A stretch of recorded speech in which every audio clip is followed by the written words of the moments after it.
I had barely sipped my morning coffee when I saw the envelope taped to my front door. Not just any envelope, a thick, official-looking one with the dreaded HOA logo stamped in bold red letters. My stomach twisted. Nothing good ever came from the Homeowners Association, and I had a feeling today was about to get worse. I tore it open, unfolded the neatly typed letter, and felt my eyebrows shoot up so high they nearly left my forehead. Dear homeowner, it began in that overly polite but condescending tone that HOA notices always carried. As per HOA property guidelines and recent board decisions, it has been determined that the structure currently located on Lot 14, specifically the detached shed, falls under HOA communal property jurisdiction. Effective immediately, all access and use of this structure will be overseen by the HOA board. Any unauthorized use or modifications to HOA property will be subject to penalties and fines. I read it twice, then a third time. My hands clenched around the paper as my brain tried to process the sheer audacity of what I was looking at.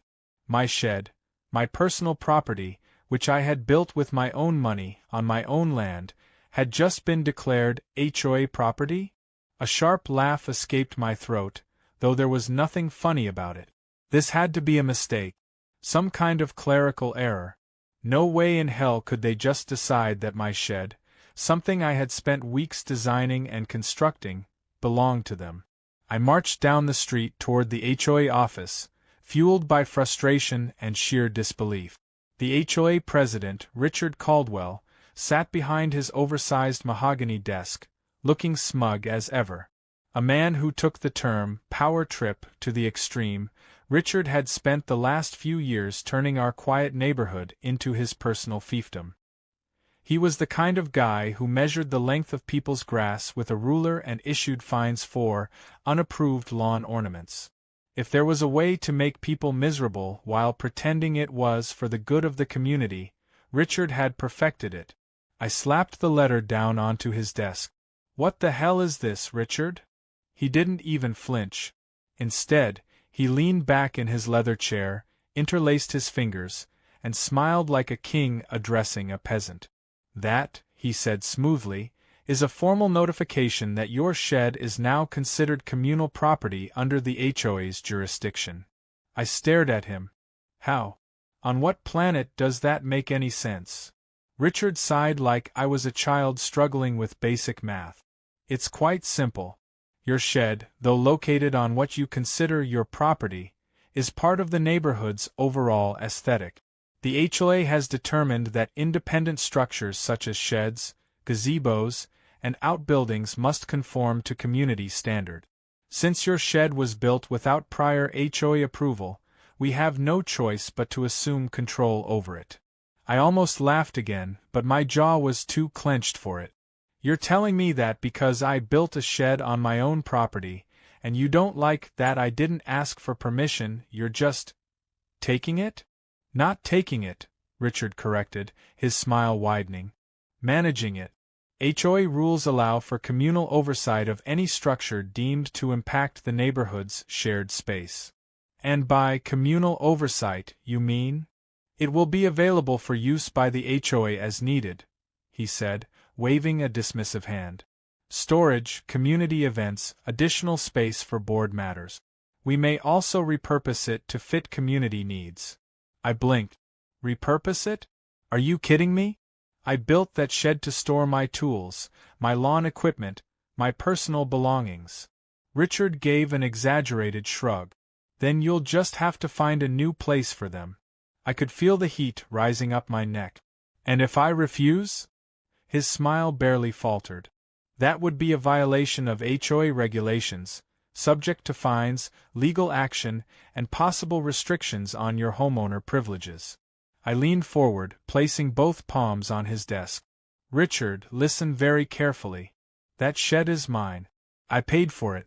I built it. You don't get to claim ownership just because you feel like it." He didn't look the least bit intimidated. In fact, he looked amused. "The HOA rules are clear," he said. "Anything built on HOA-governed land." "HOA-governed land?" I cut in. You do realize I own my property, right? Richard's smile never wavered. You own it within the guidelines of the HOA. If you wanted complete freedom, you shouldn't have chosen to live in a community with standards. I clenched my teeth so hard I thought they might crack. My fists balled at my sides, but I knew punching him wouldn't help. That didn't stop me from imagining it, though. I stormed out of his office, heart pounding. This couldn't be legal. It had to be some ridiculous overreach. I pulled out my phone and called a lawyer, hoping to hear the words, "They can't do that." Instead, I got a hesitant, "Well, technically, depending on the HOA bylaws, they might have a case." Unbelievable. That night, I stood in my backyard, staring at the shed. My shed. The very idea of Richard and his band of HOA minions waltzing in and treating it like their personal clubhouse made my blood boil. That's when the idea hit me. If they wanted to claim my shed as communal property, then fine. I would fill it with something that would make them regret ever trying to take it. A slow grin spread across my face as the perfect plan formed in my mind. Fireworks. Lots and lots of fireworks. I sat on my back porch that evening, staring at the shed, my mind running through the logistics of what I was about to do. If the HOA wanted to claim it as their property, then they were going to experience firsthand what a bad idea that was. Fireworks weren't just about celebration. They were loud, chaotic, and most importantly, completely legal. If my shed was technically HOA property now, then I was just making sure it was put to good use. I called my best friend, Jake. He picked up after the first ring. "What's up?" I took a slow sip of my drink and grinned. "I need a favor." Jake, ever the opportunist for chaos, didn't even hesitate. "Tell me it involves something illegal." "Not illegal," I corrected. "Just dramatically inconvenient for some very annoying people." There was a pause. Then a chuckle. "I'm listening." I explained the situation, going over every detail of the absurd HOA takeover. By the time I finished, Jake was already laughing so hard he could barely breathe. "They actually think they can just take your shed? Dude, this is insanity." "Oh, it gets better," I said. "I'm filling it with fireworks." There was a beat of silence before Jake exhaled in pure admiration. "You're a goddamn genius." The plan needed to be executed carefully. I couldn't just start unloading boxes of fireworks in broad daylight. The HOA was always watching.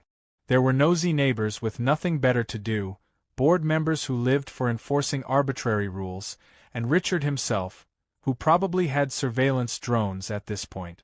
I had to be subtle. The first step was acquiring the firework.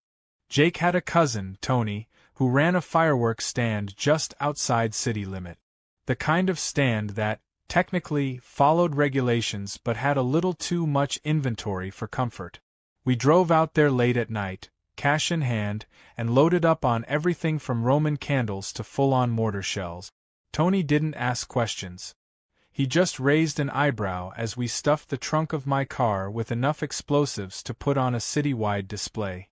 "This for a special occasion?" he asked. Jake slapped me on the back. "Community outreach." Tony didn't need further explanation. Getting the fireworks into the shed was the next challenge. I couldn't just walk across my yard with crates of explosives. That would raise too many questions. Instead, I devised a system. Every night, under the cover of darkness, I would take a small load from the garage and quietly transfer it into the shed. Slow and steady. Nothing noticeable. No sudden changes. The first night went smoothly. The second night, even better. By the third night, I was starting to feel confident, until I realized someone was watching me.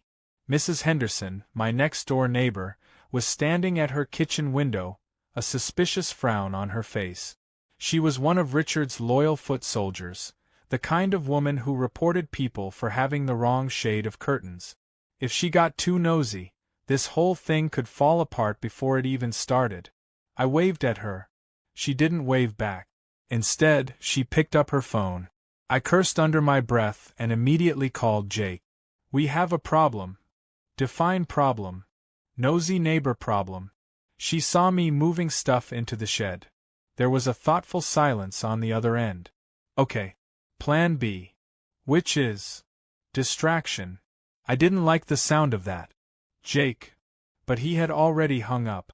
20 minutes later, I heard a loud crash followed by what sounded like an entire stack of garbage cans tumbling over. I stepped onto my porch just in time to see Jake sprinting down the street with Mrs. Henderson's cat in his arms. Behind him, Mrs. Henderson was yelling at the top of her lungs, waving a broom like she was about to cast a spell. "Put Mr. Whiskers down this instant, you delinquent!" Jake, barely able to contain his laughter, yelled back, "I'm saving him from oppression, Margaret." I had no idea what that meant, but it didn't matter. The distraction worked. While every eye in the neighborhood was focused on the spectacle of a grown man running with a cat, I finished loading the night's shipment into the shed unnoticed. Over the next week, the shed filled up fast. The walls were lined with fireworks, the shelves packed with rockets, sparklers, and enough ignition supplies to turn the whole thing into a war zone if necessary. But it wasn't just about quantity. It had to be timed perfectly. Jake, always the tech guy, rigged up a remote ignition system. A single press of a button would trigger a spark inside the shed, setting off a carefully arranged chain reaction. Not enough to burn anything down, just enough to create absolute chaos. The next problem came in the form of the HOA's growing suspicion. Richard himself had taken an interest in the shed, probably smelling defiance in the air. One afternoon, as I was mowing my lawn, he strolled up with his usual air of self-importance. "We need access to the shed," he announced, as if he were declaring a national emergency. I turned off the mower and wiped fake sweat from my forehead. "For what?" "It's HOA property," he reminded me with a smug smile. "We're considering repurposing it for storage." I put on my best clueless expression. "Oh, you don't want to do that?" His eyes narrowed. "And why not?" I leaned in like I was telling him a secret. "It's full of termites." Richard froze. "Termites?" "Yeah," I said with a completely straight face. "Big infestation. I was actually gonna call an exterminator, but, since it's HOA property now, I figured that's your responsibility." Richard took an immediate step back, as if the shed itself might leap out and attack him. If there was one thing the HOA hated more than rebellious homeowners, it was the thought of any kind of infestation. He muttered something about getting back to me and power walked away, already dialing a number on his phone. Jake nearly fell over laughing when I told him later. "Dude, you just convinced them to avoid their own shed. You're playing chess while they're playing checkers." It wasn't just about keeping them away, it was about setting the stage. The HOA had scheduled an official reclaiming of the shed at the next board meeting, where they planned to officially repurpose it for community use. The whole thing was going to be some over-the-top announcement, with Richard smugly showing off his latest power move. Which was perfect, because if they wanted to officially claim the shed as HOA property, they were going to do it in front of the entire neighborhood. And the moment they did, I was going to light the whole thing up. The night before the big event, I stood in my backyard, staring at the shed, double-checking everything. The fireworks were packed in layers, each one positioned to create a perfectly orchestrated chain reaction. The remote ignition system was armed, tested, and ready. There would be no mistakes. Everything had to go off at exactly the right moment. Jake sat on the grass beside me, chewing on a toothpick and watching me work with amusement. "You sure about this?" he asked. I nodded without hesitation. "They wanted the shed. They got the shed." He chuckled. "Man, I hope you know what you're doing, because this is either going to be legendary or the biggest disaster in HOA history." "Either way, I win," I said. The next morning, the neighborhood buzzed with anticipation. Richard had made a big deal about the HOA's official reclamation of the shed, inviting board members, key community figures, and even a few local reporters. He wanted to make this a spectacle, a statement of his power and control over the neighborhood. That was exactly what I was counting on. By the time noon rolled around, a small crowd had gathered. People stood in clusters, murmuring about the absurdity of the HOA claiming a private shed, but most were too afraid of Richard's influence to openly oppose him. The board members were dressed in their usual semi-formal attire, standing in a neat little row, smug and self-important. Richard himself looked especially pleased with himself, his chest puffed out as he took center stage. I stood in the back of the crowd, arms crossed, waiting. Jake was beside me, hands in his pockets, rocking on his heels, barely containing his excitement. "This is going to be good," he whispered. Richard cleared his throat and held up his hands for silence. "Ladies and gentlemen, thank you all for being here today," he began in his best fake politician voice. "As you all know, our community thrives on organization, order, and shared responsibility. It is in that spirit that we, the HOA, have taken it upon ourselves to ensure that all neighborhood structures comply with our standards and serve the greater good." A few scattered claps from his loyalists. Most of the crowd just watched, unimpressed. "Today," Richard continued, gesturing dramatically toward the shed, "we officially reclaim this structure as HOA property. From now on, it will serve as a valuable resource for community use, under the jurisdiction of the HOA. He reached into his pocket, pulling out a small brass key, the key to the shed's lock. He held it up like it was some kind of ancient relic, basking in the moment. "With this, we take ownership and responsibility for—" The lock clicked open. The door swung inward. And then, chaos erupted. The first explosion was small, a bright spark, followed by a loud crack. The crowd gasped, stepping back in alarm. Before Richard could even register what was happening, the second wave ignited. A series of Roman candles shot out in all directions, colorful streaks of red, blue, and gold whizzing past terrified board members. Firecrackers popped in rapid succession, sending sharp bursts of noise through the air. Then the real fireworks went off. Mortar shells launched from the center of the shed, arcing high into the sky before exploding in massive bursts of color. The entire shed became a war zone, sending showers of sparks flying.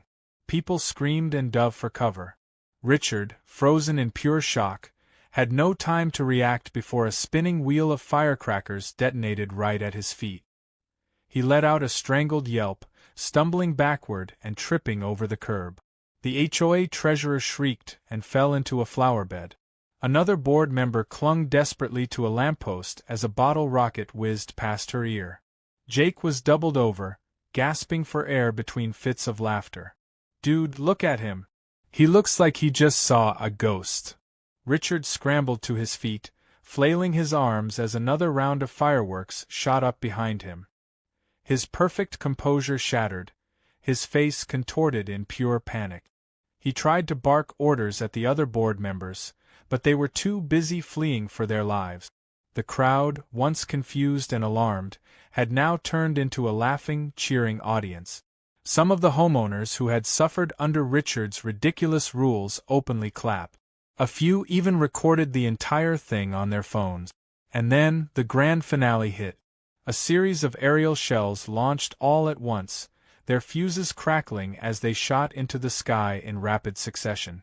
The explosions were deafening, an entire fireworks show condensed into 30 seconds of relentless color, noise, and sheer spectacle.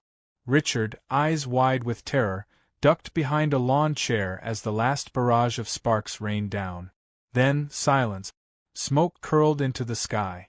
The shed, now a charred and empty husk, stood in the aftermath of the most glorious HOA event in history. For a long moment, no one spoke. Then, someone in the back clapped. Another joined in. Then another. Within seconds, the entire crowd erupted in applause. People cheered, laughed, and patted each other on the back. The once feared HOA board looked utterly humiliated.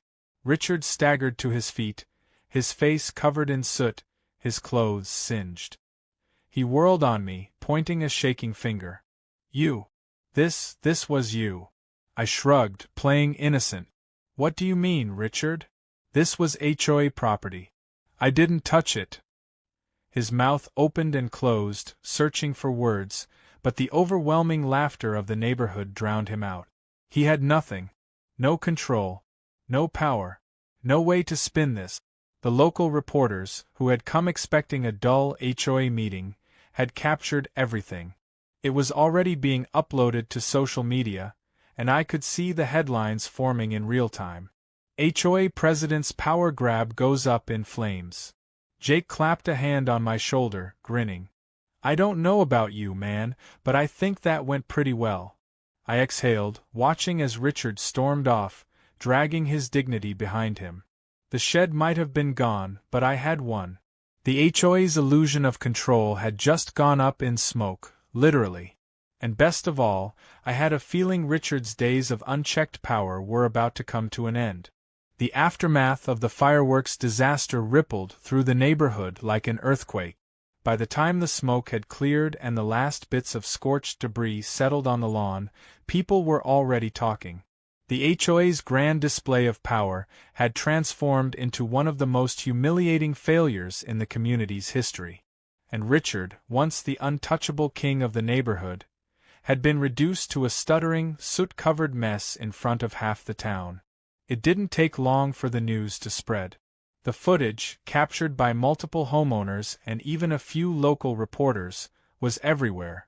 Social media exploded with clips of the HOA president flailing in terror as fireworks launched from what was supposed to be his latest victory. The videos were reposted, shared, and memed into oblivion. Some people even added dramatic music, slow-motion replays, and commentary like sports announcers. By the next morning, everyone had seen it. The entire HOA board had been exposed for the joke that it was. What was supposed to be a demonstration of their authority had become undeniable proof of their incompetence.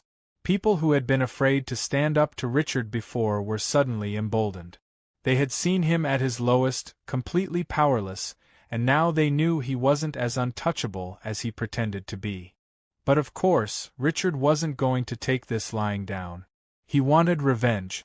I knew it was coming before I even opened my front door and found the notice pinned there like a warning shot.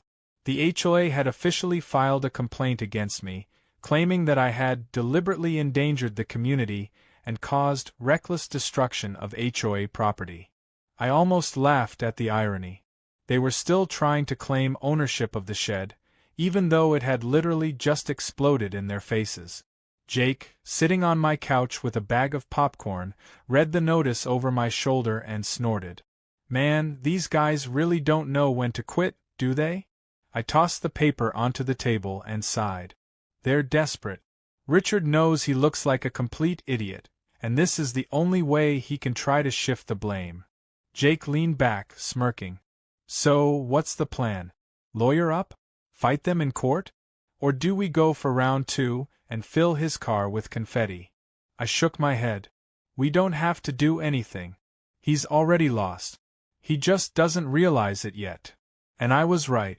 The next HOA meeting, which was usually a dull, one-sided affair where Richard made decisions and the rest of the board nodded along, was an absolute disaster. The homeowners showed up in record numbers. People who had never cared about HOA politics before suddenly had opinions, and they weren't happy. The moment Richard stepped onto the stage, he was met with a barrage of complaints. How much of our HOA fees went into this stunt? One man demanded. What gives you the right to take people's property and call it your own? Another woman snapped. The only danger to this community is your power-hungry nonsense. Richard tried to regain control. He raised his hands, forced his usual patronizing smile, and attempted to spin the situation.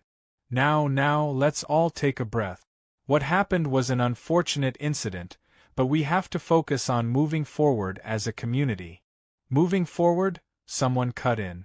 You nearly set the neighborhood on fire. Murmurs of agreement spread through the crowd. Richard's smile twitched. He wasn't used to being questioned, and he certainly wasn't used to being outright challenged.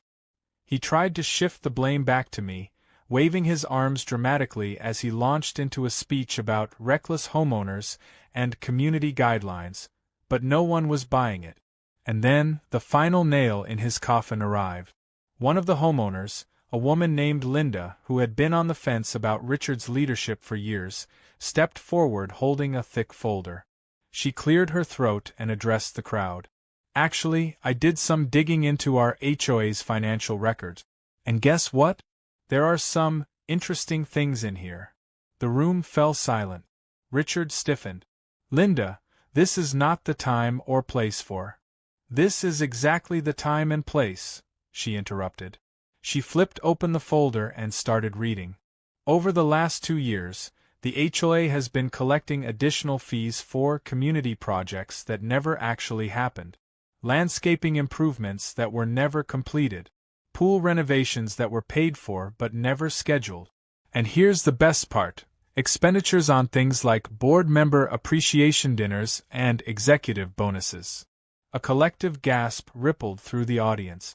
People started murmuring, their anger shifting from general frustration to full-blown outrage. Richard's face drained of color. He opened his mouth, but no words came out. Linda wasn't done. And let's talk about the sudden rule changes, like the one that let the HOA claim someone's private shed. This isn't about community standard.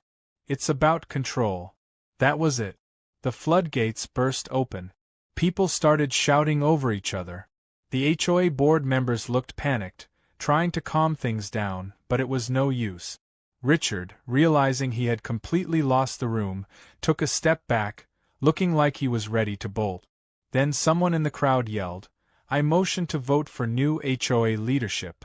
Cheers erupted. People raised their hands in agreement. The board scrambled, whispering to each other, trying to figure out how to salvage the situation. But there was no salvaging it. The community had spoken. And just like that, the vote was called. Richard tried to protest.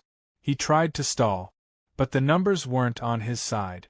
Within minutes, it was official: he was out. As the meeting ended, people left in high spirits, shaking hands, laughing, and celebrating. The neighborhood had finally stood up to the HOA dictatorship, and they had won. I lingered for a moment, watching Richard gather his things in stunned silence. He looked up, meeting my gaze across the room. For the first time ever, he had no smug smile. No arrogance. Just quiet defeat. I gave him a small nod. Not out of sympathy, just acknowledgement. He had played his game. And he had lost. Jake walked up beside me, clapping me on the back. Well, I gotta say, that was satisfying. I exhaled, feeling a weight lift off my shoulders. Yeah, it was. As we walked home, the air felt different. Lighter. Freer. The HOA wasn't gone, but it was no longer a dictatorship. And for the first time in a long time, the neighborhood actually felt like home again. The days following Richard's downfall were some of the most satisfying moments I had ever experienced in this neighborhood. The once feared HOA president had been stripped of his title, reduced to just another homeowner with no more authority than the rest of us.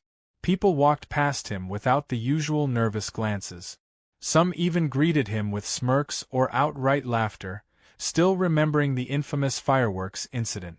Richard, once a man who thrived on controlling every aspect of the neighborhood, had completely disappeared from the public eye. He no longer marched around inspecting people's yards or issuing ridiculous fines. Instead, he spent most of his time sulking indoors, peeking through his curtains like a paranoid villain in exile. Jake and I made a habit of strolling past his house just to enjoy the sight of him pretending not to be home. "I almost feel bad for the guy," Jake said one afternoon, sipping a soda as we sat on my porch. I raised an eyebrow. "Almost." Jake grinned. "Nah. He had it coming." The HOA, now under new leadership, had done a complete 180. The new board members, a mix of reasonable homeowners who actually cared about the community, started rolling back the ridiculous rules Richard had put in place. The first order of business was officially erasing the nonsense rule that had allowed them to claim my shed in the first place. Not that it mattered anymore. The shed had been obliterated in the most spectacular fashion possible. One day, I got a knock on my door. It was Linda, the woman who had exposed the HOA's financial mismanagement at the meeting. She had been elected as the new HOA president, and unlike Richard, she actually had the respect of the neighborhood. "I wanted to personally apologize for everything that happened," she said, handing me an official HOA letter. "We're waiving all fines and any claims the previous board made against you. As far as we're concerned, you did the neighborhood a favor." I unfolded the letter and smirked. It was a formal statement declaring that I was no longer under investigation for reckless endangerment and that the HOA had no further claims on my property. Basically, a fancy way of saying they knew they had no case and wanted to move on before I decided to sue them instead. I nodded. "I appreciate it. But what's stopping another Richard from popping up later down the line?" Linda sighed, folding her arms. "That's why we're making some changes. We're limiting the board's power, making sure no one can pull the kind of stunts he did again. And we're actually going to listen to homeowners instead of treating them like subjects." That sounded like the best deal I was going to get. "Guess that means no more surprise land grabs?" She laughed. "No more surprise land grabs." With Richard out of the picture, the neighborhood started to feel different. More relaxed. People who had been at each other's throats over petty HOA rules were now coming together, realizing they had all been victims of the same absurd system. The whole fireworks incident had become legendary. At first, people were cautious about mentioning it, as if acknowledging it would bring Richard's wrath down upon them. But once it was clear he had no power left, it became a running joke. At the next community gathering, someone even brought a cake with a firework design on top. "In honor of the best 4th of July we never had," they said, grinning as they cut the first slice. I couldn't argue with that. Richard, on the other hand, wasn't taking his fall from grace well. A few times, I spotted him wandering around, watching people from a distance as if waiting for the moment they'd beg for him to come back. That moment never came. One afternoon, as I was setting up my grill for a barbecue, he finally worked up the nerve to approach me. He stood at the edge of my driveway, arms crossed, his usual arrogance dulled by the weight of his loss. "You think this neighborhood is better off without structure?" he asked. I kept my focus on the grill, flipping a burger before responding. "I think this neighborhood is better off without a dictator." His jaw tightened. "Rules exist for a reason." "Yeah," I said, glancing at him. "To serve the people, not to control them." He scoffed, shaking his head. "You just don't get it." "You're right," I said. "I don't get why anyone would spend years trying to make people miserable just so they could feel powerful." He didn't have an answer for that. Instead, he turned on his heel and walked away, muttering under his breath. That was the last real conversation I had with him. Over the next few months, he became more and more of a ghost. His house, once the pristine model of HOA perfection, started showing signs of neglect. The lawn, which he had once obsessively maintained, grew slightly overgrown. The perfectly placed decorative stones started shifting out of line. It was like he had lost the will to keep up appearances now that no one was afraid of him anymore. Then, one morning, a moving truck appeared in front of his house. Word spread quickly. Richard was leaving. Some people speculated that he couldn't stand living in a neighborhood where he was no longer in control. Others thought he was running from the financial investigations that were still uncovering shady spending under his leadership. Either way, no one was particularly sad to see him go. On the day he left, I stood on my porch, watching as movers loaded his furniture into the truck. He noticed me, paused for a moment, then gave me a long, unreadable look. I raised my drink in a casual salute. He scowled, got into his car, and drove off without another word. Just like that, he was gone. The neighborhood threw an unofficial celebration that night. A huge cookout, music, laughter, people actually enjoying themselves without fear of being fined for something ridiculous. It was the kind of event that never would have happened under Richard's rule. As the evening wound down, Jake leaned back in his chair, stretching. "You know," he said, "it's kind of poetic. He tried to take your shed, and in the end, he lost everything instead. I chuckled. Yeah. Turns out karma has a pretty good sense of humor. The next few months were the best the neighborhood had seen in years. The HOA, under its new leadership, actually started doing its job properly. The fees that had once vanished into Richard's pockets were now being used for real improvements, fixing sidewalks, maintaining the park, even organizing community events that people actually wanted. One day, Linda approached me with a grin. So, now that we're actually letting people have input, we were thinking of adding a community gazebo. You know, for gatherings and events. I laughed. You sure you want to do that? If the HOA tries to claim it as their own, I might have to get creative again. She shook her head, still smiling. No land grabs this time. We promise. I thought about it for a moment, then shrugged. All right. As long as I don't have to build it. That night, as I sat on my porch, watching the sunset over a neighborhood that finally felt like home, I couldn't help but smile. The fireworks may have been the spark, but the real victory was seeing the community finally take back its voice. And as for Richard? Well, wherever he was, I hoped he had learned one very important lesson. Never mess with a man's shed.